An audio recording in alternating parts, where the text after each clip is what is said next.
আমরা এখন সরাসরি চলে যাচ্ছি আমাদের সম্মানিত শাইখের কাছে। আসসালামু আলাইকুম ওয়া রাহমাতুল্লাহ। ওয়ালাইকুম আসসালাম ওয়া শাইখ ভালো রাহমাতুল্লাহি ওয়া আছেন? বারাকাতুহু। জি, আলহামদুলিল্লাহ, আল্লাহ ভালো রেখেছেন। সুপ্রিয় দর্শক, আমাদের সম্মানিত শাইখের অনুমতিক্রমে আমরা প্রশ্ন নেওয়া শুরু করছি। শুরুতেই আমাদের এক দিনী ভাই জানতে চেয়েছেন যে সালাতের সময় পায়জামা বা প্যান্ট টাকনুর উপরে গুটিয়ে নেওয়া যাবে কি? সালাতের সময় পায়জামা বা প্যান্ট টাকনুর উপরে গুটিয়ে নেওয়া যাবে কি? আলহামদুলিল্লাহি রাব্বিল আলামিন ওয়া সলাতু ওয়াসসালামু আলা সাইয়্যিদিল মুরসালিন নবিয়িনা মুহাম্মদ ওয়া আলা আলিহি ওয়া সাহবিহি আজমাইন, আম্মা বা'দ। প্রিয় ভাইরা আমার, আজকে যে প্রশ্নটা এসেছে অনেকেরই প্রশ্ন। কারণ প্যান্ট পায়জামা অনেকেই পরে থাকেন। সুতরাং অনেককে দেখা যায় যে এই দুইটাই লম্বা, তাদের টাকনার নিচেই চলে যায়, কিন্তু সালাতের আগে দেখা যায় যে গুটিয়ে নেয়। এই গুটিয়ে নেওয়া দরকার, কারণ সালাত যদি আপনার টাকনোর নিচে কাপড় অবস্থায় পড়া হয়, একটা দুর্বল হাদিসে এসেছে সালাত কবুল হবে না, যেটা তিরমিজির মধ্যে এসেছে, যদিও হাদিসটা দুর্বল। এই কারণে আমরা বলবো যে আমরা কেন শুধু সালাতের আগে উঠাতে যাব, আমরা সম্পূর্ণরূপে এটা কেটে ফেলি। কারণ হচ্ছে যখন আপনার এই প্যান্ট বা পায়জামা বড় থাকবে, তাহলে বোঝা যায় আপনি সালাত শেষ হইলে আবার নিচে নামিয়ে দেবেন, অথচ এটা সর্বদা গুনাহের কাজ। আপনি যেই কোনো সময় টাকনার নিচে কাপড় পরতে পারবেন না, এটা সালাতে থাকুন বা সালাতের বাইরে থাকুন। এই কারণে আমরা বলবো সত্যিকার ইমানের পরিচয় হচ্ছে যে আপনি প্যান্ট বা পায়জামা এগুলো কেটে নেবেন, যেন কোনো অবস্থাতেই টাকনার নিচে না যায়। হ্যাঁ, তারপরেও বলবো যে মন্দের ভালো যে কেউ যদি আপনার লম্বা পড়েন, সালাতের আগে গুটিয়ে নেওয়া এটা মন্দের ভালো বলতে পারি আমরা। জি, জাযাকুমুল্লাহ খাইর। আমাদের আরেক দিনী ভাই তিনি জানতে চেয়েছেন, আমরা যখন অন্যের গাছের ফল বা কারো সন্তানের ছবি দেখি তখন কি বলবো? নিজেদের কোনো কিছু দেখলে কি বলবো? জি, অন্যের কোনো কিছু দেখে যদি আপনি খুশি হন, আনন্দিত হন, তখন মাশা আল্লাহ বলতে পারেন। জি, ওলা ওয়ালা কুওয়াতা ইল্লা বিল্লাহ। হ্যাঁ, এটা বলতে পারেন, যেটা কোরআনের মধ্যে এসেছে। জি, আর কারো সন্তানের ছবি দেখলে তখন কি বলবো? ওই যে মাশা আল্লাহ, যেন কখনো আপনার কুদৃষ্টি না লাগে, সেটা এবং থেকে এবং বাঁচার জন্য। নিজেদের কোনো কিছু যদি দেখে যদি আনন্দিত হয় তাহলে সে কি বলবে? নিজের কোনো সর্বক্ষেত্রে বিষয়ে। একই, নিজের বিষয় হোক অন্যের বিষয় হোক, কিন্তু একটা কথা মনে রাখার বিষয় যে সর্বাবস্থায় আপনার কুদৃষ্টি লাগতে পারে। শোনা যায় যে আপনার মামুন রশিদ, যিনি খলিফা ছিলেন, তার কুদৃষ্টি তার উপর পড়েছে। সে একদিন সেজে গুজে আয়নার সামনে যাওয়ার পর ভালো লেগেছে, তখন তার কুদৃষ্টি তার উপর পড়েছে। এরকম আরব দেশে শোনা যায় অনেকে নিজের বাচ্চার উপর কুদৃষ্টি পড়ে, নিজের স্ত্রীর উপর কুদৃষ্টি পড়ে, সুন্দর করে সেজে গুজে সামনে আসলে সুতরাং ভালো লাগে। এই কারণে ওই সময় মাশা আল্লাহ তাবারাকাল্লাহ এরকম বলবেন, যেন ওই কুদৃষ্টি না লাগে। হ্যাঁ, ওয়ালা হাওলা ওয়ালা কুওয়াতা ইল্লা বিল্লাহ। কারণ এই সমস্তগুলা আপনার এই তৌফিক এত সুন্দর আল্লাহই বানিয়েছেন। হ্যাঁ, তার তৌফিকের মাধ্যমে হয়েছে। সুতরাং আল্লাহর দিকে ব্যাপারটা ন্যস্ত করলে কুদৃষ্টি লাগার সম্ভাবনা থাকে না। জি, জাযাকুমুল্লাহু খাইরা। আমাদের আরেক দিনী ভাই তিনি জানতে চেয়েছেন, লাউহে মাহফুজ কি সৃষ্টি নাকি আল্লাহর সিফাত? ধন্যবাদ। আমরা বলবো যে লাউহে মাহফুজ যেটা, সেটা আল্লাহর সৃষ্টি, এটা আল্লাহর কোনো সিফাত না। জি, আমাদের আরেক ভাই প্রশ্ন করেছেন, মোবাইলে মানুষ চ্যাট করার সময় সালাম বা কেমন আছো প্রশ্ন করে, তখন উত্তর কিভাবে দিব? জি, যখন চ্যাট করে আপনার প্রশ্ন করে ওইভাবে লিখিত উত্তর দিবেন, মুখে উত্তর দিবেন না। কারণ চ্যাটের মাধ্যমে যখন প্রশ্ন করা হয় মুখে দিলে চলবে না, ওই লিখিত আকারে দিবেন। আর মুখে যদি কেউ আপনার কথা বলে, তাহলে মুখেই কথার উত্তর দিবেন একইভাবে। জি, আমাদের আরেক ভাই তিনি জানতে চেয়েছেন, যদি কোনো ব্যক্তি নিজ স্বার্থে আঘাত লাগার কারণে তার অন্য সহকর্মীকে তার পাওয়ার থাকার কারণে তাকে বহিষ্কার করার মতো সিদ্ধান্ত নেয়, তাহলে তার বিচার কিয়ামতের দিন কেমন হবে? জি, অবশ্যই। হ্যাঁ, এটা জুলুম হবে অবশ্যই। এই জুলুমের বিচার কিয়ামতের দিন অন্ধকার রূপে দেখা দিবে এবং এটা শাস্তির সম্মুখীন হতে হবে। এটার পরিমাণ অনুযায়ী আল্লাহ বিচার করবেন, কারণ জুলুমের পরিমাণ আছে। হ্যাঁ, কে কতটুকু কার উপর জুলুম করেছে ওই হিসাবে আল্লাহ শাস্তি দিবেন অবশ্যই। জি, হাদিসের মধ্যে এসেছে, রাসূল আকরাম সাল্লাল্লাহু আলাইহি ওয়াসাল্লাম বলেন, আল-যুলমু যুলুমাতুন ইয়াউমাল কিয়ামাহ। হ্যাঁ, জুলুমটা অন্ধকার হয়ে দেখা দিবে কিয়ামতের দিবসে। জি, আমাদের আরেক ভাই প্রশ্ন করেছেন, যার সন্তান যদি কুরআন ও সহিহ হাদিস অনুযায়ী সালাত আদায় করে, তাহলে তার সাথে চলাফেরা করা এবং তার জানাজায় শরীক হওয়া যাবে কি? জি, অবশ্যই। যারও সন্তানের ব্যক্তিগত কোনো দোষ নেই। হ্যাঁ, এটা তো তার পিতা মাতার দোষ।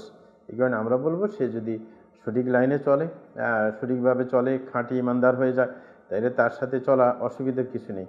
তাকে ভালোবাসা অসুবিধার কিছু নেই, সমস্যা নেই। জি, আমাদের আরেক ভাই প্রশ্ন করেছেন, পেটে বাচ্চাওয়ালা গাভী অসুস্থ হলে জবেহ করে খাওয়া যাবে কি? পেটে বাচ্চাওয়ালা গাভী, যেই গাভীর পেটে বাচ্চা রয়েছে, এমন গাভী যদি অসুস্থ হয় তাহলে তাকে জবেহ করে সেটা খাওয়া যাবে কি? ধন্যবাদ। আমরা বলবো যে বাচ্চা যদি পেটে থাকে, তাইলে ওই রকম পশুকে জবাই করা কখনো ঠিক না। যদি সে অসুস্থ হয়ে যায়, চিকিৎসার ব্যবস্থা করবে।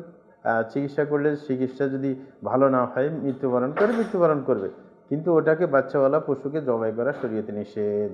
রাসূল আকরাম সাল্লাল্লাহু আলাইহি ওয়াসাল্লাম যখন এক সাহাবের বাসায় গেলেন, তখন এরকম আপনার দুধওয়ালা পশুকে জবাই করতে নিষেধ করেছেন। হ্যাঁ, ঠিক না? কারণ দুধওয়ালা পশু, তার বাচ্চা আছে, তার বাচ্চা ওটার দ্বারা লাভবান হয়। আর সুতরাং যেই পশুর বাচ্চা আছে জবাই করে দিলে ওই বাচ্চারও মৃত্যু ঘটবে, ঠিক না? তো সুতরাং আমরা বলবো যে এরকম বাচ্চার থাকলে ওটাকে জবাই করবে না, আল্লাহর উপর সুপর্দ করবে, তাওয়াক্কুল করবে, চিকিৎসা চালিয়ে যাবে। যদি মারা যায় তো মারা গেল, বেঁচে গেলে বেঁচে গেল। জি। আমাদের আরেক ভাই প্রশ্ন করেছেন, স্বপ্ন সম্পর্কে ভালো মন্দ বিশ্বাস করা যাবে কি? হ্যাঁ প্রিয় ভাইজান, আমরা বলবো স্বপ্ন যদি দেখেন, আপনি যদি ব্যাখ্যা না জানেন তাহলে এটা নিয়ে চিন্তিত হওয়ার কিছু নেই। যদি ভালো কিছু দেখেন আল্লাহর প্রশংসা করবেন, ভালো আশা করতে পারেন। আর যদি খারাপ কিছু দেখেন আল্লাহর আশ্রয় চাইবেন। সুতরাং এটা নিয়ে কঠিন বিশ্বাসের পিছনে পড়ে নিজকে পেরেশান করা কোনো মানে হয় না। হ্যাঁ, এই কারণে যদি ব্যাখ্যা না জানেন বা কেউ ব্যাখ্যা দেওয়ার না থাকে, তখন ওই যে ভালো দেখলে খুশি হতে পারেন, খারাপ দেখলে আল্লাহর কাছে আশ্রয় চাইবেন, এছাড়া আর কিছুই করার নেই। জাযাকুমুল্লাহ খায়র। আমাদের আরেক ভাই প্রশ্ন করেছেন, অল্প পরিমাণ অ্যালকোহল মিশ্রিত Pepsi, 7 up, Coca Cola, energy drinks প্রভৃতি কোমল পানীয় পান করার বৈধ হবে কি? ধন্যবাদ। আমরা বলবো যে যেটার মধ্যে অ্যালকোহল আছে আপনি জানেন সেটা ব্যবহার করবেন না, কারণ অ্যালকোহল হারাম শরীয়তে। এই কারণে বলবো যে পেপসি, 7 আপ এগুলোর মধ্যে অ্যালকোহল নাই, ওটা আপনার লেখাই থাকে না। এবং যারা স্বাস্থ্যবিদ তারা বলে যে এগুলোর মধ্যে অ্যালকোহল নেই, কিন্তু অনেকগুলোর মধ্যে অ্যালকোহল আছে। যেমন ওই যে পাওয়ার হর্স ইত্যাদি যতগুলো আছে, এগুলা বাইসন বা আরও কিছু আছে, এগুলো কিন্তু আপনার অ্যালকোহল আছে, ওটা লেখাও আছে। আপনার ওই ডাব্বার উপরে লেখা আছে এবং লেখাও আছে দৈনিক 2টার বেশি সেবন করা যাবে না। সুতরাং ওইগুলো সেবন করা না যায় যেটার মধ্যে অ্যালকোহল আছে। জি। আমাদের আরেক দিনী ভাই তিনি জানতে চেয়েছেন, কারো গায়ে পা লেগে গেলে কি তাকে সালাম করতে হবে? না না গেলে করণীয় কি? ধন্যবাদ। আমরা বলবো যে কারোর যদি শরীরে পা লেগে যায় আপনার দুঃখিত বলতে পারে, হ্যাঁ আফওয়ান যেটা, হ্যাঁ এরকম বলতে পারে। তো এটার জন্য আপনার সালাম করা এটা কিন্তু হিন্দুয়ানা সংস্কৃতি না, এটার জন্য সালাম করার কোনো প্রয়োজন নেই। এটার জন্য তা থেকে ক্ষমা চাইতে পারেন। হ্যাঁ, যে মানে আপনার অনিচ্ছা সত্ত্বেও তার পা আপনার তার শরীরের সাথে লেগে গেছে, হ্যাঁ অনুচিত কাজ হয়েছে। কারণ হচ্ছে যদি আপনি তার থেকে ক্ষমা না চান তাইলে তার মনে হইতে পারে সে আমাকে অগ্রাহ্য করলো বা আমাকে অবহেলা করলো, এরকম কিছু মনে আসতে পারে, আপনাকে অহংকারী মনে করতে পারে। এই কারণে নিয়ম হচ্ছে, সংস্কৃতি হচ্ছে যে তার থেকে ক্ষমা চাইবেন। জি। আমাদের আরেক ভাই প্রশ্ন করেছেন, একটি জমি নিয়ে কোর্টে মামলা চলছে, এমত অবস্থায় উক্ত জমিতে স্থায়ীভাবে মসজিদ নির্মাণ করা যাবে কি? ধন্যবাদ। আমরা বলবো যে হ্যাঁ, এটা হচ্ছে যারা চালাক মানুষ, এরা যদি কোনো জমি নিয়ে যদি পারস্পরিক দ্বন্দ্ব হয় তখন এটা থেকে বাঁচার জন্য মসজিদ তৈরি করে দেয়। যখন মসজিদ তৈরি করে দেয় তখন জানে যে মানে ওর উদ্দেশ্য হচ্ছে ওকে খাইতে দেবে না, বরং যখন মসজিদ করবে মুসলমানদের সিম্পেথি পাবে, তখন অন্য কেউ দখল করতে আসার কোনো সাহস করবে না। কারণ তখন মুসলমান যারা এখানে সালাত আদায় করে তারা পক্ষে দাঁড়িয়ে যাবে। এটা হচ্ছে ফাজলামি আর কি। আমরা কখনো সায় দেব না এরকম কাজে। হ্যাঁ, কারণ হচ্ছে সেটা অন্যের অধিকার হনন করা। হ্যাঁ, মানে আল্লাহর কাজ করে সে উপরত বাহ্যিকভাবে দেখাচ্ছে যে সে খুবই কল্যাণকামী, হ্যাঁ মানে ইবাদত গুজার মানুষ, বা আল্লাহর জন্য মসজিদ তৈরি করার সেই চিন্তা ভাবনা সে রাখে। আসলে কিন্তু দুরভিসন্ধি তার, মানে ওটা আরেকজনকে ভোগ করতে দিবে না। নিজে যখন ভোগ করতে পারছে না দ্বন্দ্বের কারণে, তখন তার চিন্তা হচ্ছে মসজিদ করলে অন্যজন ভোগ করতে পারবে না। হ্যাঁ, তার হিংসাকে চরিতার্থ করা হয়েছে আসল উদ্দেশ্য। এই কারণে আমরা বলবো যে এরকম উদ্দেশ্য নিয়ে হ্যাঁ মসজিদ করার চেষ্টা করবে না। কারণ কেন আল্লাহর ঘরকে এমন পরিস্থিতি রাখবে যেখানে দ্বন্দ্ব রয়েছে, আরেকজনের অধিকার নষ্ট করে সেটা দেওয়ার কোনো মানে হয় না। জি। আমাদের আরেক ভাই প্রশ্ন করেছেন, কোনো অমুসলিম বন্ধুর বিবাহ অনুষ্ঠানে অংশগ্রহণ করার বিধান কি? আমরা বলবো যে না, কোনো অমুসলিম বন্ধুর বিবাহে অমুসলিম বন্ধু হয় কিভাবে সেটা আরেকটা প্রশ্ন। না, অমুসলিম কোনো বন্ধু হতে পারে না, আপনার সহকর্মী হতে পারে, কিন্তু সে বন্ধু হবে কেন? অমুসলিমের সাথে বন্ধুত্ব করলে ঈমান নষ্ট হয়ে যাবে। এবং আমরা বলবো যে তার যে বিবাহ অনুষ্ঠান সেটা কিন্তু ধর্মীয় অনুষ্ঠান, সুতরাং সেখানে আপনি অংশগ্রহণ করতে পারেন না। সেখানে অংশগ্রহণ করলে তাদের এই কর্ম যে সঠিক সেটা প্রমাণ করে আপনার সাপোর্ট পাওয়া যায়। হ্যাঁ, এই কারণে বলা হচ্ছে যে মান কাতারা সাওয়াদা কওমিন ফাহুয়া মিনহুম। হ্যাঁ, যদি কোনো মুসলমান অনুচিত কোনো কাজে যারা অংশগ্রহণ করে তাদের সাথে উপস্থিত হইলে ওদের মধ্যেই তাকে পরিগণনা করা হবে। এই কারণে আমরা বলবো যে না, তাদের ধর্মীয় কোনো অনুষ্ঠানে আপনি যেতে পারবেন না, বিবাহ একটা ধর্মীয় অনুষ্ঠান। জি। আমাদের আরেক ভাই প্রশ্ন করেছেন, স্ত্রী সহবাসের দোয়া কেবল স্বামীকে নাকি স্ত্রীকেও পাঠ করতে হবে? অনেক সময় স্বামী পড়তে ভুলে যেতে পারেন, সেক্ষেত্রে স্ত্রীকে পড়ে নেওয়াই উত্তম হবে কি? ধন্যবাদ। আমরা বলবো যে হাদিসের শব্দ দ্বারা বোঝা যায় স্বামী পড়বে, ইদা আতা আহাদুকুম আহলা। হ্যাঁ, তোমাদের কেউ তার স্ত্রীর সাথে সহবাস করতে আসলে, হ্যাঁ, সুতরাং স্ত্রী স্মরণ করিয়ে দিতে পারে। স্বামী যদি আপনার মনে না থাকে, স্ত্রী স্মরণ করিয়ে দিতে পারে যে দোয়া পড়ে নাও, কিন্তু স্ত্রীকে পড়তে তো এখানে বলা হয়নি। জি, জাযাকুমুল্লাহ খাইর। আমাদের আরেকদিনই ভাই তিনি জানতে চেয়েছেন, আমি একজন ডাক্তার, আমার কাছে অবৈধ গর্ভবতী মহিলারা সন্তান নষ্ট করতে আসে, এক্ষেত্রে করণীয় কি? ধন্যবাদ। আপনি যদি জানতে পারেন যে এটা অবৈধ সন্তান, তাইলে আপনি ওই কাজে সহযোগিতা করবেন না, কারণ এটা হচ্ছে অবৈধ কাজে সহযোগিতা করা। যদি আপনি না করেন তাহলে সে শাস্তির সম্মুখীন হবে, তার ব্যাপারটা প্রকাশ পেয়ে যাবে, কারণ সে চাচ্ছে যে এইভাবে লুকায়িতভাবে কাজটা সেরে ফেলা।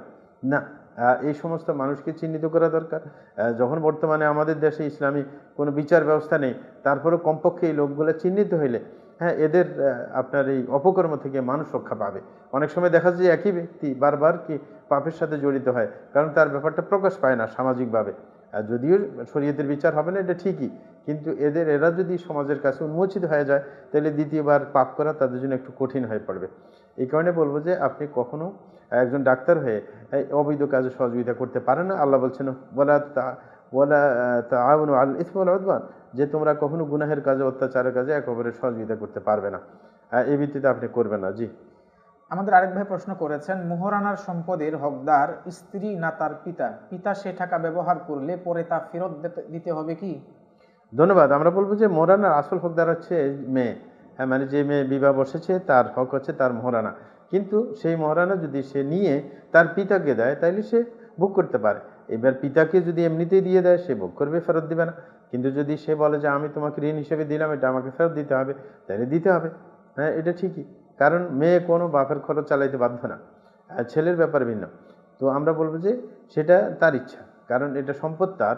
সুতরাং তার পিতাকে, ভাইকে যাকে দিতে চায় এমনিতেই দিয়ে দিলে পারবে, আর যদি ঋণ দিতে চায় তাও পারবে, কোনো সমস্যা নেই। জি, আমাদের আরেক ভাই প্রশ্ন করেছেন, খাবারের মধ্যে চুল, মাছি, পোকা বা অন্য কোনো অরুচিকর বস্তু পড়ে গেলে সেই খাবার ফেলে দেওয়া যাবে কি? এতে কি খাদ্য অপচয়ের গুনাহ হবে?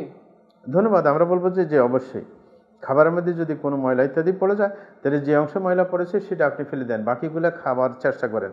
যদি তরল কিছু হয় তাহলে সেটা পুরোটা ফেলে দিতে পারেন, কারণ এটা রুচিতে কখনো ধরবে না। কিন্তু যদি তরল না হয়, এমনিতে আপনি দেখতে পাচ্ছেন যে কোথাও নির্দিষ্ট জায়গায় ময়লা পড়েছে, তাহলে ওটা উঠিয়ে ফেলেন, আশেপাশে কিছু সহ উঠিয়ে ফেলেন। এটা হচ্ছে নিয়ম। খাবার অপচয় করতে যাবেন কেন? জি, আমাদের আরেক ভাই প্রশ্ন করেছেন, আল্লাহ তাআলা সকল ভাষাই বুঝেন, তিনি মনের ভাষাও বুঝেন, তাহলে দোয়া আরবিতে করার পিছনে রহস্য কি? ধন্যবাদ প্রিয় ভাইজান। আমরা বলবো যে আল্লাহ জাল্লা শাআনহু যখন আমাদের যেই কোরআন এবং হাদিস, সেটা যখন আরব দেশে আরবদের উপর নাজিল করেছেন, এই কারণে আরবি ভাষায় রসুল আকরম সাল্লাল্লাহু আলাইহি ওয়াসাল্লাম দোয়া শিখিয়ে দিয়েছেন। আর রসুল আকরম সাল্লাল্লাহু আলাইহি ওয়াসাল্লামকে আপনার জাওয়ামিউল কালিম দেওয়া হয়েছে। জাওয়ামিউল কালিম মানে অল্প শব্দে অনেক কিছু ধারণ করে, এমন শব্দ চয়নের ক্ষমতা আল্লাহ জাল্লা শাআনহু রসুলকে দিয়েছেন। সুতরাং দোয়া যত সংক্ষিপ্ত হয় ততই ভালো, এবং সেটা অবশ্যই অর্থপূর্ণ হতে হবে।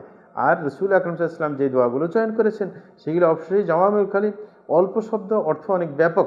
এই কারণে আরবি যেই রসুল ইসলাম দোয়াগুলো শিখিয়ে দিয়েছেন সেইগুলো চয়ন করা বেশি আপনার ফলপ্রসূ। আমার চাইতে রসুলের চয়ন করা দোয়া, যিনি মুআইয়াদ বিল ওয়াহি, যাকে ওয়াহি দেওয়া হয়েছে, সেটাকে অগ্রগণ্য করতে হবে।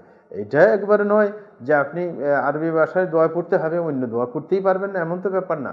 আপনি নিজের ভাষায় দোয়া করতে পারেন, কিন্তু রসুল আকরম সাল্লাল্লাহু আলাইহি ওয়াসাল্লাম থেকে যে দোয়া বর্ণিত হয়েছে সেগুলোকে অগ্রাধিকার দেওয়া উচিত, কারণ সেগুলা জামে মানে, যেগুলা অনেক কিছুকে সামিল করে, এবং সেগুলা আপনার নিজের ক্ষতিকর কোনো জিনিসের সম্ভাবনা রাখে না। তো সুতরাং সেগুলোকে প্রাধান্য দিলে আমরা লাভবান হব। যেমন আমরা ধরি রব্বানা আতিনা ফিদ দুনিয়া হাসানা ওয়া ফিল আখিরাতি হাসানা ওয়া কিনা আযাবান নার, মানে শব্দ অল্প কয়েকটা, কিন্তু ব্যাপক আপনার কি অর্থ বহন করে। তাইলে এরকম শব্দ যেটা এটা কোরআনেও এসেছে। তো সুতরাং আমরা বলবো যে ওই আরবি দোয়াগুলোকে প্রাধান্য দেওয়ার কারণ হচ্ছে এটা। কিছু দোয়া কোরআন মাজিদে এসেছে, সরাসরি আল্লাহ জাল্লা শাআনহু সেটা আমাদেরকে শিক্ষা দিয়েছেন, এবং কিছু দোয়া আছে যেটা রসুলের মাধ্যমে এসেছে, সেটাও কিন্তু ওহী। সুতরাং সেগুলোকে প্রাধান্য দিব, কারণ আল্লাহর কাছে কি চাইলে, আপনার কিভাবে চাইলে আল্লাহ খুশি হবেন, দিবেন, সেই ব্যাপারটা অবশ্যই রাসূল সাল্লাল্লাহু আলাইহি ওয়াসাল্লাম জানেন এবং সেইভাবে শিক্ষা দিয়েছেন। সুতরাং সেটাকে অগ্রগণ্য করা, সেটা আমাদের খুবই গুরুত্বপূর্ণ অবশ্যই। জি, আমাদের আরেক দিনী ভাই তিনি জানতে চেয়েছেন যে কি কি আমল করলে নবী ও রাসূলদের মর্যাদার ক্ষেত্রে নবী ও রাসূলদের কাছাকাছি যাওয়া যাবে, অথবা একজন মানুষের ইবাদত করে সর্বোচ্চ কত দূর যেতে পারবে? ধন্যবাদ। আমরা বলবো যে আমল যদি করতে থাকে মানুষ, হ্যাঁ, আপনার মানুষের পর্যায়ে নবী তো হতে পারবে না। নবী রাসূল এটা তো আল্লাহর একমাত্র চয়ন করা। আল্লাহু ইয়ালামু হাইথু ইয়াজআলু রিসালাতাহ, যে রাসূল কাকে বানাবেন, নবী কাকে বানাবেন, এটা তো আল্লাহই জানেন। কিন্তু তারপরে যে স্টেপগুলা, আপনি সিদ্দিকের পর্যায়ে যেতে পারেন, শহীদ হতে পারেন, হ্যাঁ, আপনি নেককার হতে পারেন। সুতরাং আপনি আমল যত বাড়াবেন নেককার তো হবেনই, পাশাপাশি শাহাদাত বরণের সুযোগ পাইলে শহীদ হতে পারেন, আল্লাহ যদি তৌফিক দেন। আর যদি সিদ্দিক হিসেবে আল্লাহ কবুল করেন সেটা হতে পারেন। সুতরাং ইবাদতের মাধ্যমেই আল্লাহর নৈকট্য অর্জন করা যায়, যেটা হাদিসের মধ্যে আছে, বলা ইজালু আবদি ইয়াতাকাররাবু ইলাইহি বিন-নওয়াফিল হাত্তা উহিব্বা, যে ফরজের পাশাপাশি কেউ যদি নফল বেশি আদায় করতে থাকে, নফল বেশি আপনার লালন করে, তখন সে আল্লাহর ভালোবাসা পেয়ে যায়। আল্লাহর ভালোবাসা পেয়ে গেলে তখন যেই কোনো উদ্দেশ্য হাসিল করা সম্ভব। এরকমভাবে রাসূল আকরাম সাল্লাল্লাহু আলাইহি ওয়াসাল্লামের যত আদর্শের কাছাকাছি যাবেন, তত কাছাকাছি অবস্থান করতে পারবেন। তো এই কারণে আমরা বলবো যে রসুলের কাছাকাছি যাওয়াও রসুলের আদর্শ লালনের মাধ্যমে হয়ে থাকে, আর আল্লাহর কাছাকাছি যাওয়া আল্লাহর নফল ইবাদতের মাধ্যমে হয়ে থাকে। এইভাবে আমরা কাজ করবো ইনশাআল্লাহ। জি। আমাদের আরেক ভাই তিনি জানতে চেয়েছেন, ছেলেদের দাড়ি গজানো বা দাড়ি আরো ঘন করার উদ্দেশ্যে কোনো ধরনের কেমিক্যাল বা ঔষধ ব্যবহার করা যাবে কি? ধন্যবাদ। আমরা বলবো যে স্বাভাবিকভাবে যদি শরীরের জন্য ক্ষতিকর না হয়, কারোর যদি দাঁড়ি না উঠে, যদি এরকম কোনো কেমিক্যাল পাওয়া যায় যেটা স্বাস্থ্যের জন্য ক্ষতিকর না, তাইলে ব্যবহার করা যেতে পারে। কারণ ছেলেদের দাঁড়ি উঠে এটাই স্বাভাবিক। সুতরাং যদি এরকম চিকিৎসা থাকে অসুবিধা নেই। জি। আমাদের আরেক ভাই তিনি জানতে চেয়েছেন, সূরা আজ-জুখরুফের ৮১ নম্বর আয়াতের দুইটা অর্থ দুইটা কিতাবে দুই রকম রয়েছে। যেমন আল বায়ানের মাঝে রয়েছে যে, বলো রহমানের যদি সন্তান থাকতো তবে আমি প্রথম তার ইবাদতকারী হতাম। আর তাফসিরে জাকারিয়াতে রয়েছে যে, বলুন দয়াময় আল্লাহর কোনো সন্তান থাকলে আমি হতাম তার ইবাদতে ঘৃণাকারীদের অগ্রণী। এই দুইটার মাঝে কোনটা সঠিক? আপনার এটার মধ্যে আমরা বলবো যে দুটোটার মধ্যে যে যারা অনুবাদ করেছেন তাদের অনুবাদের ঢঙ্গের মধ্যে বেশ কম, এত কঠিন কোনো বৈপরীত্য নেই। সেটা এই কারণে আপনার জাকারিয়া সাহেব যেটা করেছেন সেটাকে অগ্রগণ্য করতে পারেন, কোনো অসুবিধা নেই। জি। আমাদের আরেক ভাই তিনি জানতে চেয়েছেন, 4 ইমামের মতের বাহিরে গিয়ে যদি সরাসরি রাসূল সাল্লাল্লাহু আলাইহি সাল্লামের আমলের আইন অনুযায়ী তালাকের ফতোয়া নিয়ে সংসার করলে কি কোনো গুনাহ হবে? পরকালে কি কোনো জবাবদিহিতা করতে হবে? ধন্যবাদ প্রিয় ভাইজান। আমরা বলবো যে হ্যাঁ, তালাকের ক্ষেত্রে তো দুইটা মাসালা যখন আসে, যে কেউ কারণ বর্তমান প্রেক্ষাপট অনুযায়ী আপনার দেখা যায় আমাদের দেশে অনেক তালাক হয়ে যায়, পরবর্তীতে দুইজন সেপারেট হতে চায় না কোনোভাবে সন্তানের দিকে তাকিয়ে, বিশেষ করে আমাদের এই সমস্ত এলাকায়। এই কারণে আপনার আমরা দেখেছি যে হিলার পন্থ অবলম্বন না করে, যেটা শরীয়তে হারাম কবিরা গুনাহ। সুতরাং আমরা যদি রাসূল আকরাম সাল্লাল্লাহু আলাইহি ওয়াসাল্লামের যুগের সিদ্ধান্ত, হযরত আবু বকরের যুগের সিদ্ধান্ত যদি মেনে নেই, এতে কোনো সমস্যা নেই, এতে গুনাহ হওয়ার কিছুই নেই। কারণ আমরা সেই হারাম কবিরা থেকে বাঁচতে পারি। এই কারণে সুযোগ থাকলে এটা অপরাধ হবে কেন? কিন্তু যদি দেখা যায় যে স্বামী স্ত্রীর মধ্যে সম্পর্ক ভালো না, তারপরেও এটা টিকিয়ে রাখার কোনো মানে হয় না। যখন অধিকাংশ আলেম পরবর্তীতে হযরত ওমর রাদিয়াল্লাহু তাআলার সেই সিদ্ধান্তটাকে মেনে নিয়েছেন, এই কারণে সেটাকে আপনার যদি প্রয়োজন একান্ত না থাকে সেটাকে ডিনাই করার কোনো মানে হয় না। সেটা অবশ্যই খেয়াল রাখা উচিত। জি। কিন্তু যদি প্রথমটা প্রয়োজনে মেনে নেয়, সেটা গুনার কারণ নয়। জি। আমাদের আরেক ভাই তিনি জানতে চেয়েছেন যে, বেশি বেশি দরুদ পাঠ করলে রাসূল সাল্লাল্লাহু আলাইহি সাল্লামকে স্বপ্ন দেখা যাবে, আর তাকে স্বপ্নে দেখার বিশেষ কোনো ফজিলত আছে কি? ধন্যবাদ প্রিয় ভাইজান। আমরা বলবো যে এটা চূড়ান্ত কথা না যে আপনি দুরূদ পড়লে রাসূলকে দেখতেই হবে। না, দুরূদ পড়লে আপনার সওয়াব বাড়বে, হ্যাঁ, আপনি আল্লাহর নিকটবর্তী হতে পারবেন, আল্লাহর দয়ার সম্মুখীন হবেন। কিন্তু কথা এটা নয় যে রাসূলকে দেখতে পাবেন, কিন্তু দেখতে পাইতে পারেন, অসম্ভব কিছু না। রাসূল আকরাম সাল্লাল্লাহু আলাইহি ওয়াসাল্লাম দেখলে, যদি সত্যিকার রাসূলকে দেখেন, আমাদের ব্যাপারে তো এই কথা বলা নিশ্চিত করা সম্ভব না যে আমরা রাসূলকে দেখেছি কিনা। সাহাবায়ে কেরামের জন্য সহজ, সাহাবায়ে কেরাম রাসূলকে জীবদ্দশায় দেখেছেন, সুতরাং স্বপ্নে দেখলে সে বলতে পারে যে আমি রাসূলকে দেখেছি। কারণ রাসূলের আপনার সেই অবয়ব ধরতে পারে না শয়তান, যেটা রাসূল নিজেই বলছে ফাইনাহু লা ইয়াতামাত্সালু বি। কিন্তু আমরা একজন সাধারণ লোক, পরবর্তীতে যারা এসেছি তারা তো রাসূলকে দেখতে পাইনি। সুতরাং স্বপ্নে আমি কি রাসূলকে দেখেছি নাকি শয়তানের কোনো ব্যাস ধরে এসে রাসূল দাবি করছে তাকে দেখেছি, এটার কোনো নিশ্চয়তা নেই। এই কারণে আমরা কখনো নিশ্চিত করতে পারবো না কোনো দেখার পর যে আমি রাসূলকে দেখেছি। এই কারণে আবু বকর জাযাইর রাহিমাহুল্লাহ যখন তিনি রাসূলকে দেখেছেন, স্বপ্নে এরকম মনে করেছেন, কোনো এক ব্যক্তি তাকে প্রশ্ন করার পর উনি কেঁদে দিয়েছেন। উনি বলেছেন যে না, আমার মনে হয়েছে যে আমি দেখেছি, কিন্তু এটার কোনো নিশ্চয়তা নেই, কারণ আমি বলতে পারবো না রসুল আকরম সাল্লাল্লাহু আলাইহি ওয়াসাল্লাম কি মানে এই অবয়বের কিনা। শুধু আমরা সামাইল পড়ে যতটুকু আইডিয়া করতে পেরেছি হয়তো বা দেখেছি। সুতরাং আমাদের এই সময়ে নিশ্চিত করা খুবই মুশকিল। এই কারণে আমরা বলবো যে না দেখলে যে আপনি একবারে জান্নাতে যেতে পারবেন না, ব্যাপার তো তা না। এই কারণে আমরা বলবো যে এটা নিয়ে টেনশন করার কিছু নেই। যদি আল্লাহর ইচ্ছা হয় আপনি দেখবেন, আল্লাহর ইচ্ছা না হলে দেখবেন না। এতে করে আপনার জান্নাত থেকে বঞ্চিত হবেন না। জি। আমাদের আরেক ভাই তিনি জানতে চেয়েছেন, শহীদ থেকেও উচ্চতর মর্যাদা কাদের? যদি মর্যাদাগুলোর স্টেপগুলো বলতেন শুরু থেকে শেষ পর্যন্ত, উপকৃত হতাম। ধন্যবাদ। আমরা বলবো যে কোরআন মাজিদের মধ্যে যেই আপনার সিরিয়াল দেওয়া হয়েছে, প্রথমে নবীদেরকে উল্লেখ করা হয়েছে, তারপরে সিদ্দিক তারপরে শহীদদেরকে উল্লেখ করা হয়েছে। তাইলে যারা আপনার শহীদ তাদের উপরে হচ্ছে সিদ্দিক, তারপরে হচ্ছে আম্বিয়া কেরাম। এটা হচ্ছে কোরআনের ধারাবাহিকতা যেটা আমরা দেখতে পাচ্ছি। জি। আমাদের আরেক ভাই তিনি জানতে চেয়েছেন, আমি একজন চিকিৎসক, আমার এক রোগীর কাছ থেকে টাকা পাই, উনি মারা গিয়েছেন, এখন আমি ওনার কাছ থেকে টাকা পাই, এই টাকা কি আমি আগেই চেয়ে নিব নাকি পরে, যেহেতু একটা নিতে আফওয়ান, প্রশ্নটি অসম্পূর্ণ, এই জন্য আমরা এই প্রশ্নটিকে বাদ দিচ্ছি। আমাদের আরেক ভাই তিনি জানতে চেয়েছেন যে আমি আরবি ট্রান্সলেট করা ভিডিওতে দেখেছিলাম যে অন্যের কোনো কিছু দেখলে বারাকাল্লাহু লাকা বলতে হবে, যদি সে মাশাল্লাহ বলে তাহলে সে সুন্নাহ বিরোধী কাজ করেছে, ও নিজের কোনো কিছু দেখলে মাশাল্লাহ বলা, যদি আমি ভুল বলি আল্লাহ আমাকে মাফ করুন, এক্ষেত্রে কোনটা সঠিক? যে আপনি যেটা শুনেছেন এটা অসঠিক কিছু না, এটা ঠিক আছে। বারাকাল্লাহ আপনি বলতে পারেন, যেটা হাদিসের ভাষ্য অনুযায়ী যে বরকতের দোয়া তার জন্য করতে পারেন। আর নিজের ব্যাপারে হইলে মাশাআল্লাহ বলতে পারেন, এটা সঠিক। আপনি যেটা জেনেছেন এটা অসঠিক কিছু না। জি। আমাদের আরেক ভাই প্রশ্ন করেছেন, বর্তমান বাংলাদেশের অবস্থা খুবই খারাপ, চারদিকে হত্যা মারামারি, এমত অবস্থায় মুসলিম হিসাবে আমাদের করণীয় কি? ধন্যবাদ। আমাদের দেশের যে পরিস্থিতি, এই হিসাবে আমরা বলতে পারি আমাদের তো আর বেশি করণীয় কিছু নেই। আমরা নিজের আশেপাশে যারা আছে, যদি আমার সাধ্য থাকে তাদেরকে অপকর্মে জড়াতে নিষেধ করব। যে আমরা যদি অপকর্মে জড়িয়ে যাই, একে অপরের সাথে হিংসা বিদ্বেষ করি, সমস্যা আমরা তৈরি করি, তাইলে পরাশক্তি যারা এবং আমাদের শত্রু যারা, তারা সুযোগ পেয়ে যাবে। মানে কোনো পক্ষকে হাত করে দেশের ক্ষতি করার সুযোগ পেয়ে যাবে। এই কারণে আমরা বলব যে আমরা কখনো নিজে ইচ্ছা করে নিজের ক্ষতি নিজে করতে যাব না। আমরা পরস্পর একে অপরকে বোঝানোর চেষ্টা করব, এবং পাশাপাশি যেটা আমাদের সাধ্যের বাইরে, কারণ হচ্ছে আমাদের প্রশাসনে এমন কিছু ব্যক্তিবর্গ আছে যারা আপনার বৈরা শক্তির কিলে জোড়, তাদেরকে তো আমরা প্রতিহত করতে পারবো না। সুতরাং আমরা দোয়া করব যে আল্লাহ আমাদের উপরে এমন ব্যক্তিকে আপনি রাখবেন না যারা আমাদের অকল্যাণ করবে, আমাদের দেশের অকল্যাণ করবে, আমাদের ইসলামের অকল্যাণ করবে। সেটা আমরা আল্লাহর কাছে সবসময় দোয়া করতে পারি, এবং সাধ্যমতো নিজের আশেপাশের লোকদেরকে নিয়ন্ত্রণ করার চেষ্টা করব, বোঝানোর চেষ্টা করব। এটাই আমাদের করণীয়। জি। আমাদের আরেক ভাই প্রশ্ন করেছেন, মা বাবা যদি বিদাতে জড়িত থাকে তাহলে করণীয় কি? বহুবার বোঝানোর পরেও তারা সেটা বুঝতে চাচ্ছে না, এবং তারা আমাদেরকে বিশ্রী ভাষায় গালিগালাজও করে, এখন তাদের সাথে আমাদের চলাফেরাটা কেমন হবে? জি, ধন্যবাদ। মাতা পিতাকে আপনি যদি তারা বেদাতে জড়িত থাকে, এমনকি যদি শিরকেও জড়িত থাকে, তাদেরকে বোঝানো ছাড়া তো আর কিছুই করার নেই। তাদেরকে তো আপনি মারধর করতে পারেন না, তাদের রক্তের সম্পর্কে এটা তো ছিন্নও করতে পারেন না, কিছু করার নেই।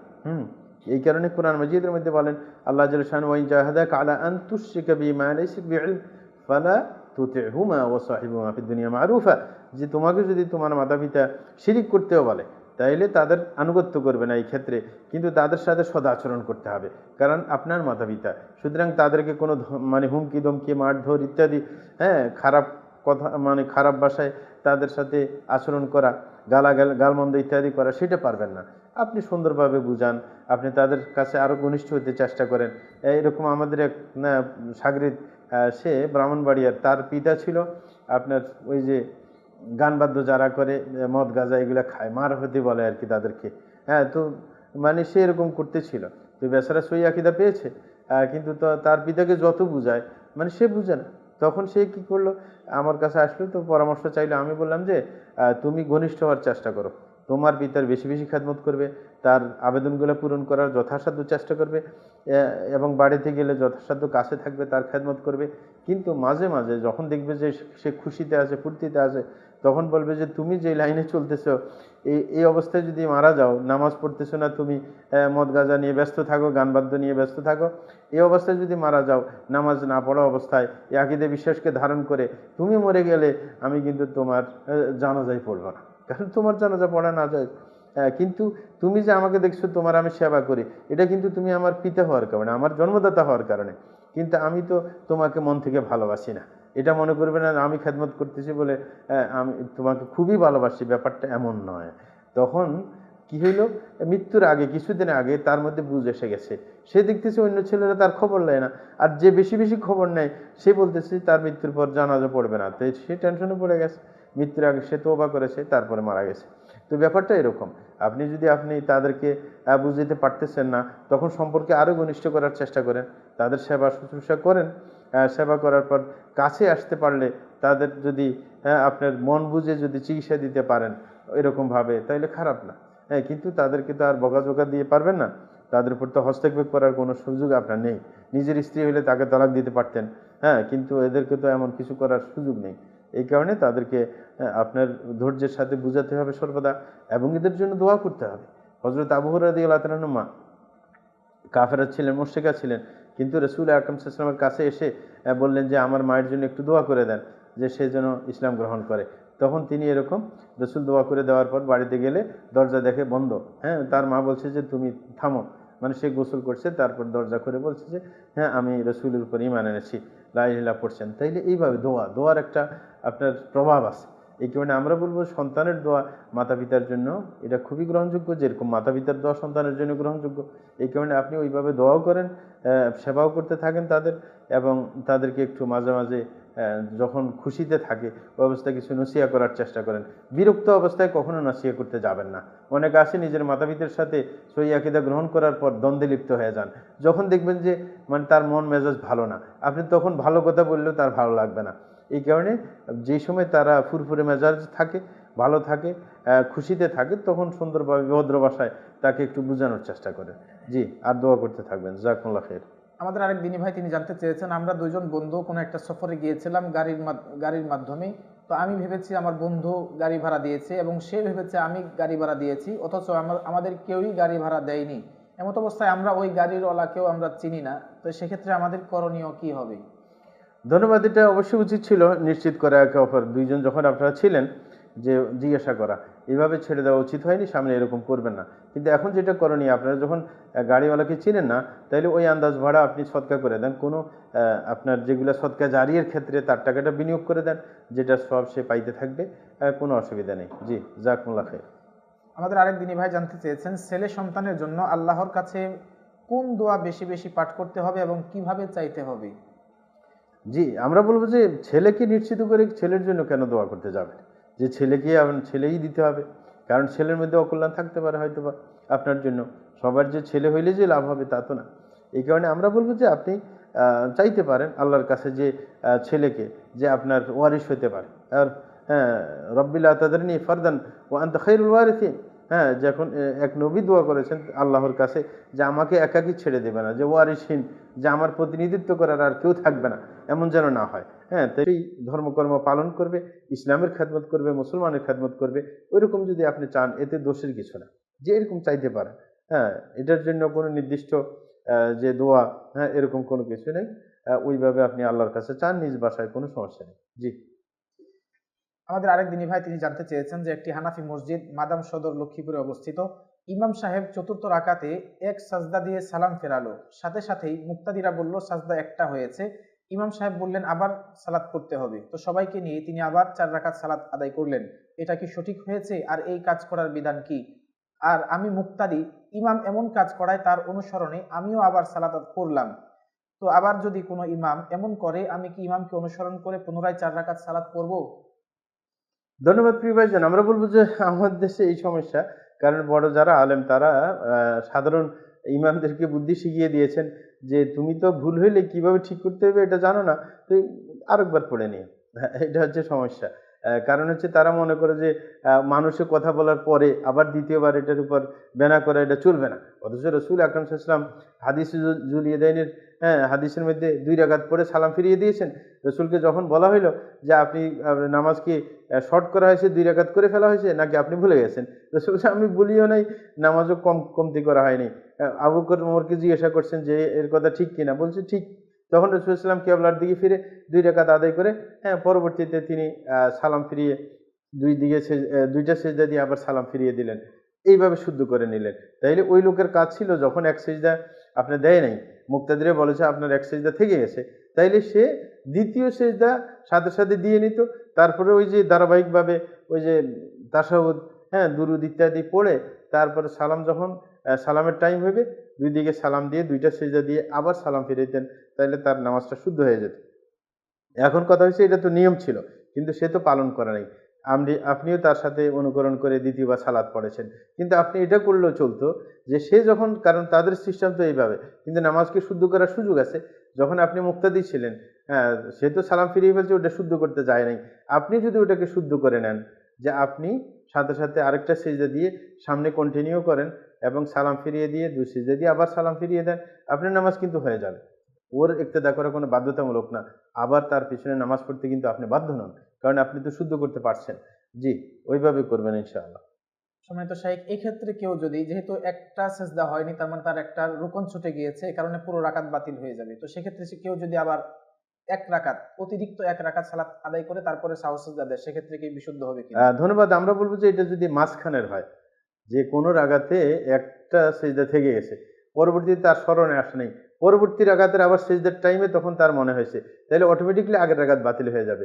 আর এটা হচ্ছে সর্বশেষ রাকাত, সর্বশেষ রাকাতে রাকাত বাড়াইতে হবে না, মানে ওটাকে শুদ্ধ করে নিলেই হবে।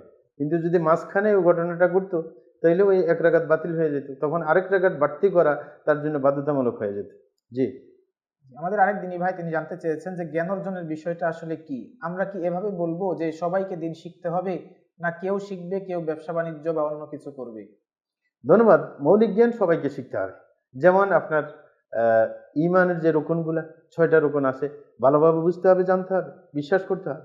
এরকমভাবে ইসলামের যে রোকনগুলা ভালোভাবে বুঝতে হবে, শিখতে হবে, যেটার সাথে আপনার সম্পর্ক। যেমন জাকাতের যদি আপনার উপযুক্ত হন, তাইলে জাকাতের সম্পর্কে আপনার মাসলা মাসাইল জানতে হবে। প্রথমত কমপক্ষে এতটুকু জানতে হবে যে কতটুকু সম্পদ হলে জাকাত ফরজ হয়, তারপরে বাকিগুলো পরে জেনে নেবেন। এরকমভাবে আপনি জেনে নেবেন যে ফরজ, আপনার হজ ফরজ হয় কখন, তারপর যখন আপনি বুঝতে পারলেন যে হজ ফরজ হয়েছে, তাহলে হজের বিধিবিধান শিখবেন। এগুলো তো ধনীদের সাথে সম্পর্ক। বাকি 3টা যে ইসলামের রোকন আছে, সেগুলো তো সবার জন্য। তাইলে এই যে ইসলামের রোকন, ইমানের রোকন, এগুলো কিন্তু সবার জন্য বাধ্যতামূলক। এখানে কিন্তু গাফলা চলবে না, এগুলো প্রত্যেককে জানতে হবে। এরপরে আপনি যেই কাজে আছেন, ওই কাজ সংক্রান্ত মাসালা আপনাকে জানতে হবে। আপনি যদি একজন কর্মজীবী হন, কোনো ক্ষেত্রে কাজ করেন, তাইলে ওই কাজের সাথে কি সম্পর্ক, কি বিধান। আপনি যদি কারোর অধীনে চাকরি করেন, তার কি আপনার মানে কি অধিকার আপনার উপর আছে, আপনার অধিকার তার উপর কি আছে, এগুলো আপনি আলেমদের থেকে জেনে নিতে হবে। আপনি যদি ব্যবসা বাণিজ্য করেন, নিজে ব্যবসা সংক্রান্ত বিধিবিধান, কোন ব্যবসা হালাল, কোন ব্যবসা হারাম, এই জাতীয় বা সন্দেহ হলে আপনি জেনে নেবেন। তাইলে সেগুলো হচ্ছে পরবর্তীতে সময় সুযোগে জানা, কিন্তু যেটা বাধ্যতামূলক এটা কিন্তু জানতেই হবে। কিন্তু ওই যে বাড়তি জ্ঞান আপনি শিখতে বাধ্য না, যতক্ষণ পর্যন্ত ওই ক্ষেত্রে আপনি বিচরণ না করবেন। সবার জন্য বাধ্য না। একজন আলেম, সে যদি চায় আমি যোগ্য একজন আলেম হয়ে মানুষের, হ্যাঁ, আপনার সমস্যার সমাধান করব, এই জন্য তাকে সর্ববিষয়ে আপনার জ্ঞান অর্জন করা তার জন্য বাধ্যতামূলক হয়ে যায়। সে যদি নিজের উপর বাধ্যতামূলক করে নেয়, তার যদি ওই রকম যোগ্যতা থাকে।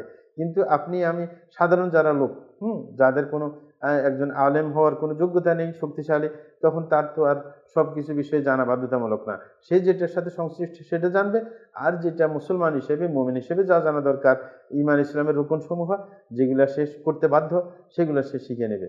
এটা হচ্ছে জ্ঞানের মানে একটা ন্যূনতম যেটা শিখতে বাধ্য, সেটা বললাম আর কি। জাযাকুমুল্লাহ খাইর। আমাদের আরেক দিনী ভাই তিনি প্রশ্ন করেছেন, বর্তমান সময়ে কিছু রাজনৈতিক ছাত্র নামক কুলাঙ্গার, তারা দেলোয়ার হোসেন সাইদি রহিমাহুল্লাহর ছবিকে নিয়ে কটূক্তি করছে এবং ব্যঙ্গচিত্র তৈরি করছে। আমরা কিভাবে এর প্রতিবাদ করব এবং আমাদের করণীয় কি? ধন্যবাদ। যারা আপনার ইসলামপন্থীদেরকে খারাপ মনে করে, যারা আসলেই আপনি ইসলামকে ভালোবাসে না, হুম, তো তারা তো যে কোনোভাবে একজন আলেমকে আহ, মানে অসম্মান করতেই পারে। তাই বলে আমরা কিন্তু ওদের কোনো নেতাকে অসম্মান করতে যাব না, তাইলে হিতে বিপরীত হবে, আরো তাদের বিদ্বেষ বেড়ে যাবে। এই কারণে তাদের হেদায়েতের জন্য দোয়া করতে পারি। যদি কেউ আমাদের পরিচিত হয়ে থাকে, সে যখন ঠান্ডা মাথায় থাকে, তাকে বুঝাইতে পারি যে ভাই তুমি যে কাজ করছো, একজন আলেমের অসম্মান করার কি দরকার ছিল। হ্যাঁ, তিনি, তার অবদান আছে, ইসলাম প্রচারের ক্ষেত্রে তার একটা বিশাল অবদান ছিল, সুতরাং তাকে অপমান করার তো কোনো দরকার নেই। কিন্তু এর বিপরীতে আমি সেরকম কাজ করতে যাব না, তাইলে তো আর হইল না। আমি কিভাবে আদর্শবান হইলাম? তো এই কারণে আমরা বলবো ওদেরকে সুযোগ পাইলে কারোর মাধ্যমে বুঝানো বা আপনি বুঝাবেন যে এরকম কাজ যেন দ্বিতীয়বার না করে। হ্যাঁ, আর আমরা কখনো ওদের মতো কাজ করতে যাব না, তাদের হেদায়েতের জন্য দোয়া করব। হ্যাঁ, এটাই আমাদের করা উচিত। জি। আমাদের আরেক দিনী ভাই তিনি জানতে চেয়েছেন যে ব্যবসায় সফলতার এবং বরকত বৃদ্ধির কোনো আমল রয়েছে কি, বা কিভাবে ব্যবসা পরিচালনা করলে মহান আল্লাহর রহমত লাভ করা যায়? ধন্যবাদ। আমরা বলি যে ব্যবসার মধ্যে দুইটা জিনিস গুরুত্বপূর্ণভাবে খেয়াল রাখতে হবে। একটা হচ্ছে সত্যবাদিতা, আর একটা হচ্ছে আমানতদারিতা। আপনার সত্য সত্য কথা বলতে হবে, মিথ্যার কোনো আশ্রয় নেওয়া যাবে না। আর হচ্ছে আমানতদারিতা, মানে আপনার প্রত্যেক জিনিসের কোনটার গুণাগুণ কি, মানে আপনি অসত্য তথ্য দিতে পারবে না। যে আপনি ২ নম্বরের জিনিস ১ নম্বরে চালাই দিলেন, মানে এরকম কোনো আপনার আমানতের খেয়ানত করতে পারবেন না। তো এই ২টা গুণ অবশ্যই মনে রাখবেন। আর বিশেষ করে এই ব্যবসার সফলতার জন্য সদকা খেয়রাত বেশি করবেন। আপনি জাকাতের ব্যাপার খেয়াল রাখবেন, কারণ ওটা তো বাধ্যতামূলক দিতে হবে। এইভাবে পাশাপাশি আপনি শুধু জাকাত না, আরও নফল সদকা বেশি দেন। যত আপনি সদকা খায়রাত বেশি করবেন, ততই আপনি ও ফেরেশতাদের দোয়া আপনার পেয়ে যাবেন। কারণ প্রত্যেক দিন হাদিসের মধ্যে এসেছে, আল্লাহ জাল্লাহু শান ২ জন ফেরেশতাকে নাজিল করেন। তাদের একজন দোয়া করেন, আল্লাহুম্মা আতি মুনফিকান খলাফা, হে আল্লাহ, যে আল্লাহর পথে দান করবে তাকে এর বিনিময় মিলিয়ে দেন। আরেকজন বলবে, আল্লাহুম্মা আতি মুমসিকান তালাফা, যে দান করে না আল্লাহর পথে, মানে কার্পণ্য করে, তার সম্পদের মধ্যে বরকত দিবেন না, বরকত উঠিয়ে নেবেন। তাইলে আপনি যদি রেগুলার সদকা করতে থাকেন, বিশেষ করে যারা ব্যবসায়ী তাদের কাছে অনেক গরিব দুঃখী আসে, আপনি দেখে যার যতটুকু প্রয়োজন সেটা দিয়ে খেয়াল রাখবেন, আশেপাশে মানুষকে সহযোগিতা করবেন আল্লাহর সন্তুষ্টির জন্য, তাইলে আল্লাহ ইনশাআল্লাহ বরকত দিয়ে দেবেন। জি। আমাদের আরেক ভাই তিনি জানতে চেয়েছেন, স্বামী যদি কৃপণ হয় তাহলে স্ত্রীর করণীয় কি, এবং স্ত্রী যদি কৃপণ হয় তাহলে স্বামীর জন্য করণীয় কি? ধন্যবাদ। আমরা বলবো যে কৃপণতার এই শিক্ষা অনেক সময় ফ্যামিলিগত আসে, দেখতে দেখতে অভ্যস্ত হয়ে যায়। পিতা মাতা যখন কৃপণ হয়, সন্তানও কৃপণ হয়। কিন্তু আমরা দেখেছি স্বামী স্ত্রীর ক্ষেত্রে ব্যক্তিত্বশীল যে তার প্রভাব অন্যের উপর পড়ে। যদি স্বামী কৃপণ থাকে, তার ব্যক্তিত্বের প্রভাব যদি স্ত্রীর উপর পড়ে, তখন দেখা যায় স্ত্রীও কয়েকদিন পরে কৃপণ হয়ে যায়। আর যদি এমন হয় যে আপনার স্ত্রীর ব্যক্তিত্ব বেশি, তখন স্ত্রী যদি কৃপণ হয়, স্বামীর উপর প্রভাব পড়ে। এই কারণে বলবো যে অবশ্যই সাধারণত নিয়ম আছে, পুরুষ হচ্ছে প্রভাবশালী। সুতরাং আপনি যদি আপনার স্ত্রী কৃপণ হয়, তাইলে আপনি অবশ্যই নিজের দানশীলতাকে দেখাবেন। আপনার দানশীলতার মাধ্যমে তাকে প্রভাবিত করবেন, সে যেন আস্তে আস্তে দান করতে শিখে। এই কারণে আমরা বলবো প্রত্যেক ব্যক্তিকে আমাদের দরকার নিজের সন্তানকে দানশীলতা শিক্ষা দেওয়া। কারণ সে যদি দান করতে শিখে, তাইলে আমার উপর প্রথমে দয়া করবে। আমি যদি বার্ধক্য বয়সে চলে যায়, সে অন্যকে দয়া করে যদি শিখে, তাহলে আমার উপর দয়া তো প্রথমেই করবে। এই কারণে এটি নিজেরও লাভ। আপনি নিজের সন্তানকে দানশীল বানান, তাইলে পরবর্তীতে আপনার সন্তান অন্যের ঘরে গেলে, আপনার মেয়ে যদি অন্যের ঘরে যায়, তাইলে তার এইটা শিখে থাকার কারণে সে হয়তো বা তার ফ্যামিলির উপর প্রভাব বিস্তার করতে পারে, দানশীলতার অভ্যাস তৈরি করতে পারে, আশপাশের লোকদের মধ্যে প্রভাব বিস্তার করতে পারে। তাইলে ওইভাবে আমরা চেষ্টা করব একে অপরকে ওইভাবে শিক্ষা দেওয়ার জন্য, নিজের দ্বারা অন্যকে ভালো কাজে প্রভাবিত করা, সেটা করার চেষ্টা করব ইনশাআল্লাহ। জি। আমাদের আরেক দিনী ভাই তিনি জানতে চেয়েছেন যে, আমি একটা হাদিসে পড়েছি যে ৩ শ্রেণীর মানুষের মাধ্যমে আল্লাহ রাব্বুল আলামিন জাহান্নামকে উদ্বোধন করবেন, তার মাঝে এক শ্রেণী হচ্ছে আলেম শ্রেণী। তো সেই শ্রেণী কারা, তাদেরকে আমরা কিভাবে চিনব? ধন্যবাদ। যে হাদিসের মধ্যে বলা হয়েছে, এটা প্রসিদ্ধ হাদিস, যে আলেমদেরকে আপনার জাহান্নাম উদ্বোধন করবে যাদেরকে, তাদের মধ্যে একদল আলেম। এই আলেম দল হচ্ছে যারা দ্বীনি জ্ঞান শিখেছে আল্লাহ সন্তুষ্টির জন্য না। এখানে সব মানে এখলাসের কারণেই সমস্যাগুলো হয়েছে। তাইলে আলেম এলেম শিখেছে তার নিজে পাণ্ডিত্য জাহির করার জন্য, আল্লাহর কোনো সন্তুষ্টি তার উদ্দেশ্য ছিল না, মানে এখানে এখলাসের ব্যত্যয় ঘটেছে। সুতরাং এটা তো চিনার আপনি হঠাৎ করে ধরতে পারবেন না। কোন আলেম আল্লাহর জন্য জ্ঞান শিখে নাই, ধর্মীয় জ্ঞান আহরণ করে নাই, সে মানুষ কোনো আপনার আলেমের সাথে মোনাজারা করার জন্য, আপনার যারা মূর্খ তাদের উপর প্রভাব বিস্তার করার জন্য জ্ঞান অর্জন করেছে, আপনি কিভাবে বুঝবেন? এটা তো বোঝা মুশকিল, এটা তো বিতর্কত ব্যাপার, এখলাসের ব্যাপার। কিন্তু সে অবশ্যই পরবর্তীতে ধরা খেয়ে যাবে, ধরা খেয়ে যাবে। এই কারণে আমরা বলবো যে এটা যখন এখলাসের ব্যাপার, বিতর্কত ব্যাপার, অনেক সময় বিতর্কত ব্যাপার আস্তে আস্তে ফুটে উঠে নিজের কাজে কারবারে, সেটা তো বুঝে যাবেন। কিন্তু আপনি নিশ্চিতভাবে মনের বিষয়টাকে আপনি তাকে দলিল দিয়ে ধরতে পারতেছেন না। কারোর মনের বিষয় নিয়ে আপনি বলতে পারেন না তোমার এখলাস নেই, তুমি একজন আলেম হয়ে এখলাস বিরোধী কাজ করতেছো, এটা তো ধরা মুশকিল। এই কারণে আমরা বলবো যে এটা এখলাসের ব্যাপার। সুতরাং আল্লাহর উপরে ছেড়ে দিতে হবে তাদের ব্যাপারগুলোকে। কারণ যদি এরকম মনে হয় যে কোনো আলেম তার আচরণে বোঝা যায় তার মধ্যে এখলাস নেই, আল্লাহ সন্তুষ্টির জন্য সে জ্ঞান শিখে নেয়, তাইলে তাকে আমরা বলতে পারি তুমি একজন আলেম, তোমার এলেমটা যেন একমাত্র আল্লাহ সন্তুষ্টির জন্য হয়। এই কারণে তুমি এলেম যখন শিখেছো, মানুষের কল্যাণে কাজ করো, ইসলাম প্রচারে কাজ করো। কারণ এখলাস থাকলে অবশ্যই সে জ্ঞান শিখেছে আল্লাহ সন্তুষ্টির জন্য। আর আল্লাহ সন্তুষ্টির জন্য যদি জ্ঞান শিখে থাকে, তাহলে এটা বহিঃপ্রকাশ ঘটবে। সে অবশ্যই দিন চর্চা করার চেষ্টা করবে, আরেকজনকে লাভবান করার চেষ্টা করবে, এটা তার মধ্যে হবে। সুতরাং আপনি যদি দেখেন কোনো আলেম জ্ঞান শিখেছে ঠিকই, কিন্তু মানব কল্যাণে তার জ্ঞান ব্যয় করছে না, তাকে পরামর্শ দিতে পারেন, কারণ এটার মাধ্যমে তাকে উৎসাহিত করা যায়, হ্যাঁ, যেন তার এখলাসটা ঠিক হয় এবং সে যেন মানুষের কল্যাণে নিজকে ব্যয় করতে পারে, হ্যাঁ, সেটা পরামর্শ দেওয়া যেতে পারে। জি। আমাদের আরেক ভাই প্রশ্ন করেছেন, মানুষের প্রতি আনুগত্যের বিধান কি?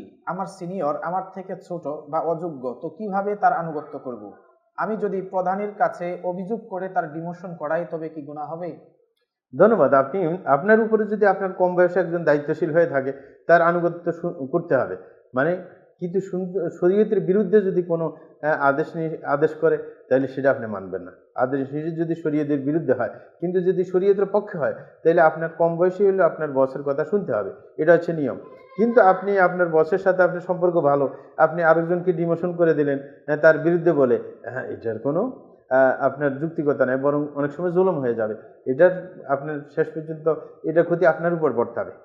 কিন্তু যদি এমন হয় খুবই খারাপ লোক, আপনার কোম্পানির ক্ষতি করে, রাষ্ট্রের ক্ষতি করে, তাইলে আপনি ওইরকম ডিসিশন নিতে পারেন যে তাকে শিক্ষা দেওয়ার জন্য ওইরকম ব্যবস্থা নিতে পারেন।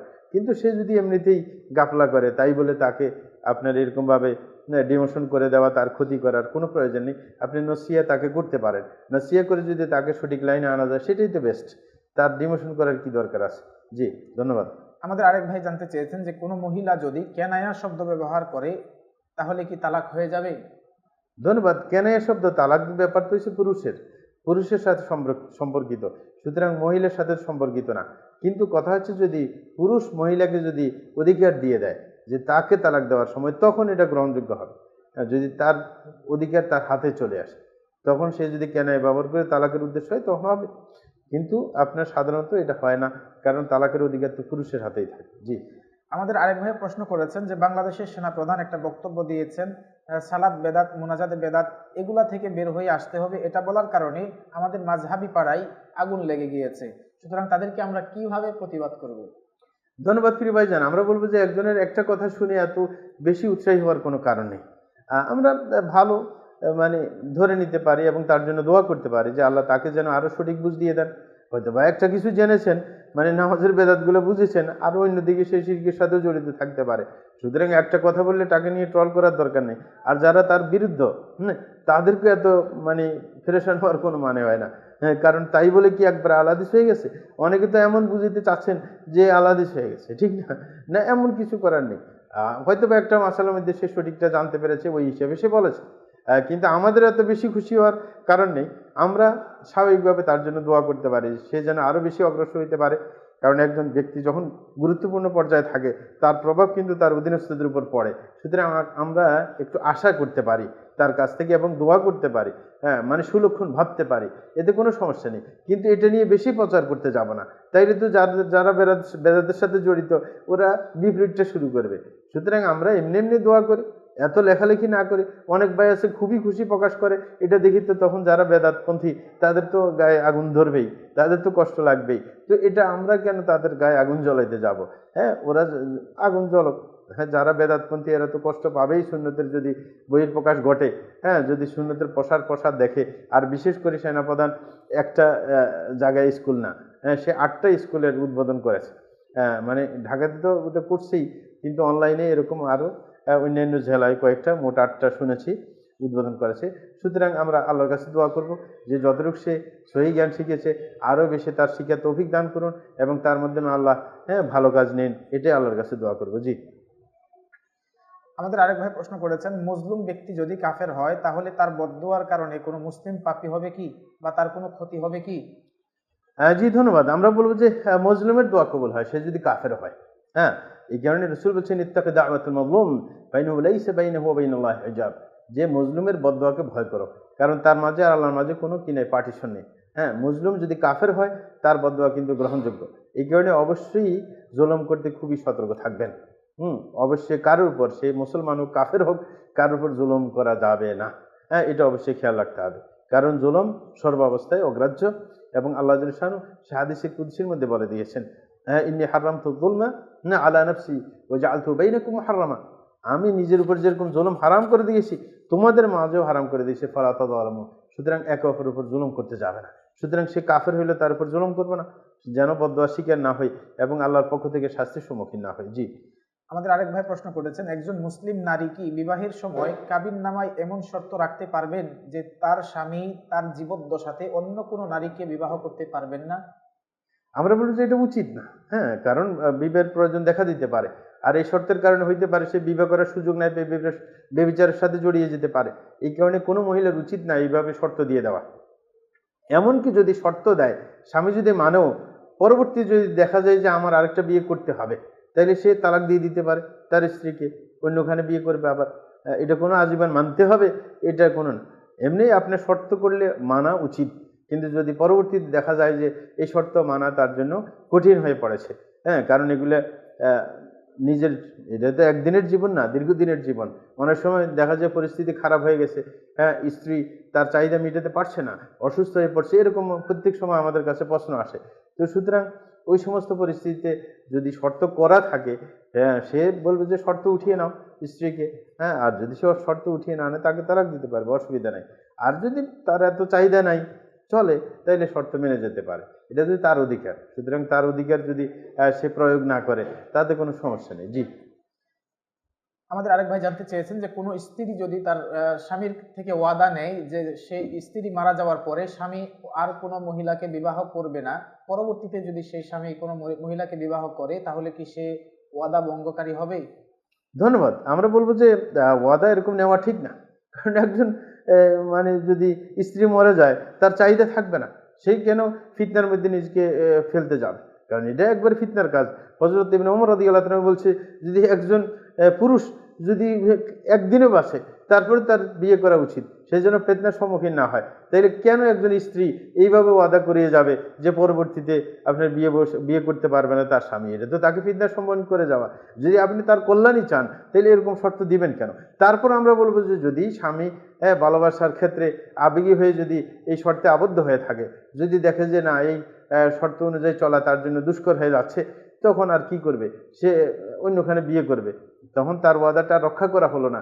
কিন্তু এই ওয়াদা রক্ষা রক্ষা করা যে হলো না, আল্লাহ ক্ষমা করে দিবেন। কারণ আল্লাহ বলছেন ফাত্তাকুল্লাহ মাসতাতুম, সাধ্য অনুযায়ী তোমরা আল্লাহকে ভয় করা, হ্যাঁ, ভয় করার চেষ্টা করো। যদি দেখা যায় তার প্রয়োজনীয়তা আছে, ফিতনায় পড়ে যাচ্ছে, তাইলে আল্লাহই দেখবেন যে তার এই সমস্যাটা। কিন্তু কখনো এরকম ভাবে নিজের স্বামীকে সমস্যায় ফেলে যাওয়ার কোনো দরকার নেই। জি। আমাদের আরেক ভাই জানতে চেয়েছেন, কোনো পুরুষ যদি বলে যে তোমার সাথে সহবাস করব না, তাহলে কি কেনায়া তালাক হবে? ধন্যবাদ। আমরা বলছি যে কেনাই হবে না। যদি এমনি বলে যে সহবাস করবে না, এটা আজকের জন্য হতে পারে। কিন্তু যদি বলে যে আজীবন সহবাসই করবে না, হ্যাঁ, তাইলে তখন কসম করে যদি এই কথা বলে, তখন ইলা হয়ে যাবে। ইলা হইলে তখন বিধান হচ্ছে কি, আপনার সে যদি আবার সহবাস করতে চায়, তাইলে কসমের কাফারা দিতে হবে। আর যদি ৪ মাস পরে সে কসমের কাফারা দিয়ে সে সহবাসও করতেছে না, সে আবারও তাকে তালাকও দিচ্ছে না, তখন ৪ মাসের পরে তাকে বাধ্য করা হবে যে তুমি ফিরে আসো কসমের কাফারা দিয়ে, হ্যাঁ, তার সাথে আবার সহবাস করো, আর না হলে তালাক দিয়ে দাও। হ্যাঁ, যে কোনো একটা পর্যায়ে যেতে হবে। আর এমনি যদি বলে যে একদিন তার সাথে ঝগড়া হয়েছে, বলছে তোমার সাথে আমি থাকবো না আজকে, এতে এতে কোনো সমস্যা নেই। হ্যাঁ, এটা হইতেই পারে যে কোনো সময়। জি। আমাদের আরেক দিনী ভাই তিনি জানতে চেয়েছেন যে আমি নৌবাহিনীতে চাকরি করি, আমাদেরকে প্রতিদিন 1 প্যাকেট করে সিগারেট দেওয়া হয়, চাইলে আমি তা গ্রহণ করতে পারি, আবার নাও করতে পারি। এই অবস্থায় সিগারেটটি নিয়ে যদি আমি নিজে ব্যবহার না করে সেটা বিক্রি করে দিই, সেই অর্থ যদি আমি আমার প্রয়োজনে ব্যয় করি, তবে কি সেটা হালাল হবে? ধন্যবাদ। হালাল হবে না। আপনি সিগারেটটা নিবেনই না, হ্যাঁ, এবং সিগারেট বিক্রি করে টাকাও আপনার খাওয়া জায়েজ নেই। কারণ যেটা হারাম তার আপনার মূল্য হারাম। ইন্নাল্লাহ ইযা হাররামা শাইআন হাররামা থামানা। হাদিসের মধ্যে রাসূল বলেছেন, কোন জিনিসকে আল্লাহ হারাম যদি করে দেন, এটার আপনার বিক্রি অর্থও হারাম করে দেন। সুতরাং আপনি ওটা বিক্রি করে নিজে ব্যয় করতে পারবেন না ওই টাকা। এই কারণে আপনি নিবেনও না, নিয়ে বিক্রি করার চেষ্টা করবেন না। জি। আমাদের আরেক ভাই প্রশ্ন করেছেন, আমি স্বপ্নে খুব বেশি অশ্লীল দৃশ্য দেখি, এর কারণ কি? এজন্য কি আমি গুনাহগার হব? এটা হইতে পারে, কারণ আপনি যখন জেগে থাকেন তখন এরকম খারাপ চিন্তা করেন, এটা রিপিট হচ্ছে আপনার স্বপ্নের মধ্যে, এরকম হতে পারে। জি। আরো অনেক সময় শয়তানে আপনার পিছনে পড়তে পারে, আপনাকে সমস্যায় ফেলতে পারে, দোনোটাই সম্ভাবনা আছে। জি। আল্লাহর কাছে আশ্রয় চাইবেন যদি বারবার এই সমস্যাটা সামনে আসে, আল্লাহকে বলবেন যে আল্লাহ এগুলো থেকে আমাকে রক্ষা করো। জি। আমাদের আরেক ভাই প্রশ্ন করেছেন যে ওষুধের মধ্যে যে জিলাটিন ব্যবহার করা হয়, তা যদি হারাম প্রাণী থেকে তৈরিকৃত হয়, তাহলে সেই ওষুধ খাওয়া যাবে কি? আমরা বলবো যে ওষুধের ক্ষেত্রে কোনো হারাম ব্যবহার করা এটা ঠিক না। কারণ আল্লাহ রসুল সাল্লাল্লাহু আলাইহি ওয়াসাল্লাম বলছে ইন্নাল্লাহ লাম ইয়াজআল শিফা উম্মতি ফি হারাম, যে আল্লাহ জাল্লাহু শাআনহু কখনো কোনো হারাম জিনিসে আমার উম্মতের জন্য চিকিৎসা রেখে যাননি।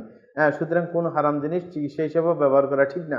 তারপরে কিছু কিছু আলেম বলছেন যদি কোনো মানে এমন যদি পর্যায়ে আসে যে এখন পর্যন্ত কোনো ডাক্তার হারাম ছাড়া অন্য কোনো পথ আবিষ্কার করতে পারে নাই, বুঝতে পারে নাই যে এটা ছাড়া মনে হচ্ছে যে আর কোনো মানে হালাল পন্থায় কোনো চিকিৎসা হচ্ছে না, তাহলে জরুরতের জন্য সে ওটাকে ব্যবহার করতে পারে খানিকটা জরুরতের ভিত্তিতে। কিন্তু আমরা বলবো যে না, অবশ্যই যারা স্বাস্থ্যবিদ তাদের অবশ্যই গবেষণা করা দরকার এই হাদিসের ভিত্তিতে, যে হারামের মধ্যে আল্লাহ যখন চিকিৎসা রাখেন নাই তার উম্মতের জন্য, রসুলের উম্মতের জন্য, তাইলে হালালের মধ্যেই চিকিৎসা অবশ্যই রয়েছে। সুতরাং আল্লাহ শরণাপন্ন হতে হবে, আল্লাহ যেন তাকে হালালের মাধ্যমে চিকিৎসার ব্যবস্থা করে দেন। জি, আমাদের আরেক ভাই প্রশ্ন করেছেন যে স্ত্রীর উপার্জন হারাম মিশ্রিত, কিন্তু তার স্বামীর সংসারে ব্যয় করেন না, সম্পূর্ণ আয় স্ত্রীর পিতামাতার সংসারে ব্যয় হয়, এক্ষেত্রে স্বামী কোনোভাবে দায়ী হবেন কি? ধন্যবাদ। যখন আপনার স্ত্রী আপনার অধীনে রয়েছে, আপনি তাকে হারাম পদ্ধতিতে আয় রোজগার করতে বাধা দিতে হবে, আপনার এখানে কর্তৃত্ব আছে। আর যার কওয়ামুন আলা নিসা, এমনি ভাবে ছেড়ে দিতে পারেন না যে সে তার ভাবে কামাই করুক না। আপনি যখন কর্তা ব্যক্তি, অবশ্যই তাকে হারাম পথে যেতে দিতে পারেন না। সে যদি আপনি সেটা ভোগ করছেন না, কিন্তু আপনার অধীনে তো সে খারাপ কাজ করার সুযোগ পেয়ে যাচ্ছে, আপনাকে অবশ্যই প্রতিবন্ধকতা সৃষ্টি করতে হবে, যে কোনোভাবে প্রতিহত করতে হবে।